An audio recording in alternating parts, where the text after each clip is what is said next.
የተከበራችሁ የኢትዮጵያ አርሶ አደሮች፣ አርብቶ አደሮች፣ ውድ ኢትዮጵያውያን በቅድሚያ እንኳን ለሰባተኛው ጠቅላላ ምርጫ በሰላም አደረሳችሁ አደረሰን ለማለት እንወዳለን። ዛሬ ከፊታችሁ ስንቆም ቃላችንን ፈጽመን ሀገራችንን አንገት የሚያስደፉ ታሪካዊ ስብራቶችን መጠገን ጀምረን ራሳችንን ከፊታችን ለሚጠብቀን ብርቱ ጥረት የሚጠይቅ ስራ አዘጋጅተን ቃላችንን ለማደስ ነው። ቀደም ሲል የነበረው የግብርና ዘርፍ በአብዛኛው በአነስተኛ ይዞታ ለፍጆታ የሚያመርት ዝቅተኛ ቴክኖሎጂ የሚጠቀም በዝናብ ላይ ጥገኛ የነበረ የደንና ተፈጥሮ ሀብት መመናመንና መጎሳቆልን ያስከተለ ማሻገርም ያልቻለ ነበር። ብልጽግና ግብርና የኢኮኖሚ ዘርፍ ብቻ ሳይሆን የሀገራችን የሉዓላዊነት የብሔራዊ ክብርና የህልውና መሰረት ነው ብሎ በጽኑ ያምናል።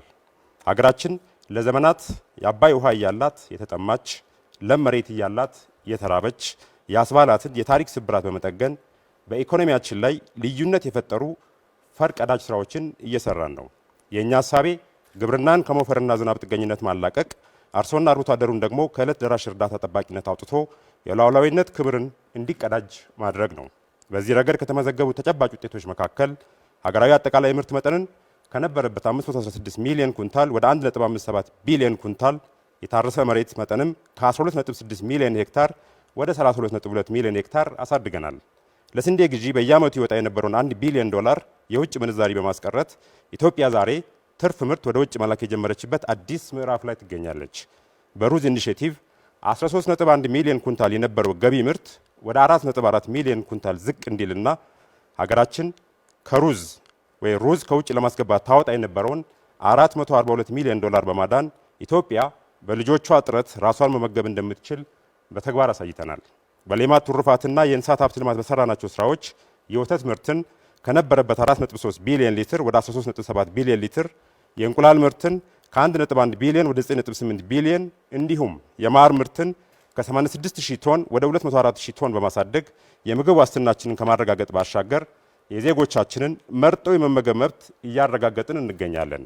ግብርናውን ከሰውና ከእንስሳት ጉልበት ለማላቀቅ የትራክተሮችን ቁጥር ወደ 27,000 የኮምባይነሮችን ቁጥር ደግሞ ወደ 9,000 አድርሰናል። በፓርቲያችን አስተባባሪነት ትጉህ አርሶ አደር፣ ትጉህ አርብቶ አደርና መላው ህዝባችን በነቂስ እየወጣ የተከለው 48 ቢሊዮን ችግኝ የሀገሪቱን የደን ሽፋን ከነበረበት 14.7 በመቶ ወደ 23.6 በመቶ ከፍ አድርገን ለአየር ንብረት ለውጥ አጀንዳ ተግባራዊ ምላሽ በመስጠት ተምሳሌት መሆን ችለናል። በመሰረተ ልማት ረገድም የመንገድ አውታርን 182,000 ኪሎ ሜትር፣ የንጹህ መጠጥ ውሃ ተደራሽነትን 71 በመቶ፣ የሞባይል ተጠቃሚዎችን 97 ሚሊዮን በማድረስ የአርሶ አደሩን ህይወት በተጨባጭ እየቀየርን እንገኛለን። ፓርቲያችን የህልውናችንና የሉዓላዊነታችን ደጀን ለሆነው አርብቶ አደር ህዝባችን የሰጠውን ትኩረት የመስኖና ቆላማ አካባቢ ሚኒስቴርን በማቋቋምና በመስኖ ልማት ረገድ ተጨባጭ ስራዎችን በማከናወን አስመስክሯል። የበጋ ስንዴ፣ የሩዝ፣ የሌማት ትሩፋትና የአረንጓዴ አሻራ ኢኒሼቲቮቻችን ተራ ንግግሮች ሳይሆኑ በፓርቲያችን አመራር ሰጭነት ህዝባችን ሌት ተቀን ደክሞ እየሰራ ውጤት ያስመዘገበባቸውና ኢትዮጵያን አዲስ የታሪክ ምዕራፍ ላይ ያስቀመጡ ክስተቶች ናቸው።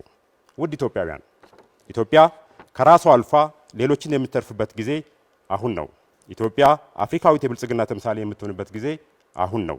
ኢትዮጵያዊነት ሀፍረት ሳይሆን ኩራት የሚሆንበት ጊዜ አሁን ነው። የብልጽግና ጉዞ የሀገርንና የዜጋን ክብር የማስጠበቅ ጉዞ ነው። የብልጽግና ጉዞ ራስን የመቻልና ሉዓላዊነትን የማስጠበቅ ጉዞ ነው። የብልጽግና ጉዞ ኢትዮጵያን ወደ ተምሳሌት ሀገር የማሻገር ጉዞ ነው። ይህን ጅማሮ ዳር ለማድረስ ብልጽግናን ይምረጡ። ብልጽግና ማለት መጀመር ሳይሆን መጨረስ ነው። ብልጽግና ማለት ማቀድ ብቻ ሳይሆን ተግብሮ ውጤት ማምጣት ነው። ለልጆቻችሁ የተሻለች ሀገር ለማውረስ የጀመርነውን የተምሳሌትነት ጉዞ ዳር ለማድረስ ብልጽግናን ይምረጡ። የምርጫ ምልክታችን የስንዴ ነዶ ነው። የስንዴ ነዶ የመተባበር የአንድነትና የሉዓላዊነት ምልክት ነው። ብልጽግናን መምረጥ ማለት የኢትዮጵያ ዲሞክራሲ ሲዳብር፣ የኢትዮጵያ ፍትህ ሲሰፍን፣ የኢትዮጵያ የባህር በር ሲከፈት፣ የኢትዮጵያ ሁለንተናዊ ብልጽግና ሲረጋገጥ፣ የኢትዮጵያ ክብር ከፍ ሲል የማየትን እድል መምረጥ ማለት ነው። ኢትዮጵያን ወደ ተምሳሌት ሀገር ብልጽግናን ይምረጡ። አመሰግናለሁ። የምርጫ ምልክታችን የስንዴ ነዶ ነው። የስንዴ ነዶ የትብብር የአንድነትና የሉዓላዊነት ምልክት ነው።